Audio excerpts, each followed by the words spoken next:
સૌરાષ્ટ્ર યુનિવર્સિટીના અર્થશાસ્ત્ર ભવનના પ્રોફેસર વિવાદમાં આવ્યા છે। આસિસ્ટન્ટ પ્રોફેસર સામે દ્વિઅર્થીય શબ્દો બોલતા હોવાના આક્ષેપ છે। ચોક્કસ જ્ઞાતિને માર્ક આપવાની વાતો કરતા હોવાના પણ આરોપ લાગ્યા છે। વિદ્યાર્થીનીઓની આસિસ્ટન્ટ પ્રોફેસર સામે CMO સુધી ફરિયાદ।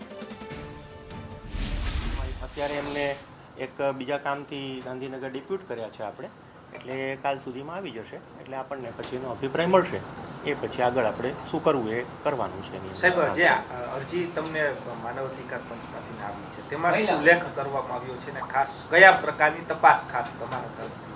એટલે એમાં બધું કોઈ સ્પષ્ટ વાત નથી, એમાં એમ કે દ્વિઅર્થી બોલે છે અથવા તો કોઈ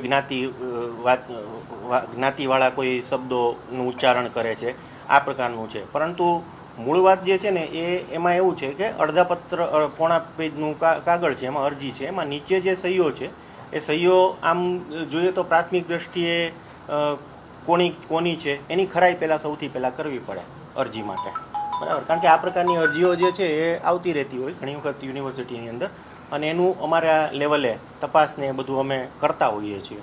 એટલે આ એક પ્રકારની અરજી છે, એમાં અભિપ્રાય માગ્યો છે, અને જે કંઈ હશે એમાં આપણને 1-2 દિવસની અંદર માહિતી મળશે।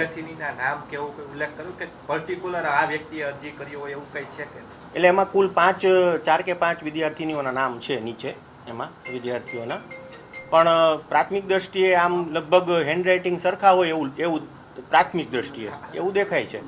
એટલે એ તો હવે ખરાઈ કરે કે ભાઈ ખરેખર આ વિદ્યાર્થીઓ ભૂતપૂર્વ છે, અત્યારના ચાલુ છે, આ બધાનો અભિપ્રાય તો વિભાગ જ આપશે, જે તે ભવન આપશે।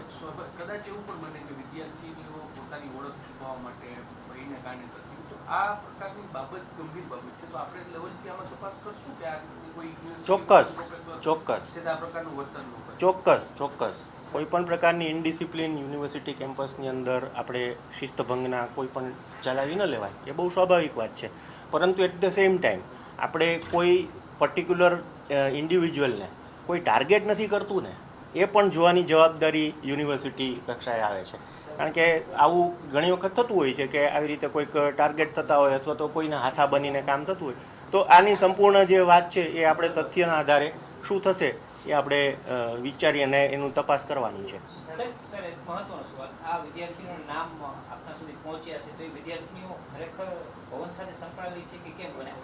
ના, એટલે એ વાઇસ ચાન્સલર કક્ષાએ એની ખબર ના હોય વિદ્યાર્થીઓ કયા ભવનમાં કયા ભણે છે, એટલે એની આપણે તપાસ માટે મૂક્યું છે અભિપ્રાય ખાસ તો, અને વિભાગના વડા છે એના અભિપ્રાય આપશે કે ભાઈ આ જે વિદ્યાર્થી નીચે જે કંઈ નામો છે એ નામોની ખરાઈ કરી અને એ જે વિદ્યાર્થીની છે એની સાથે વાતચીત કરશે, જો એ ખરેખર તથ્ય હશે તો।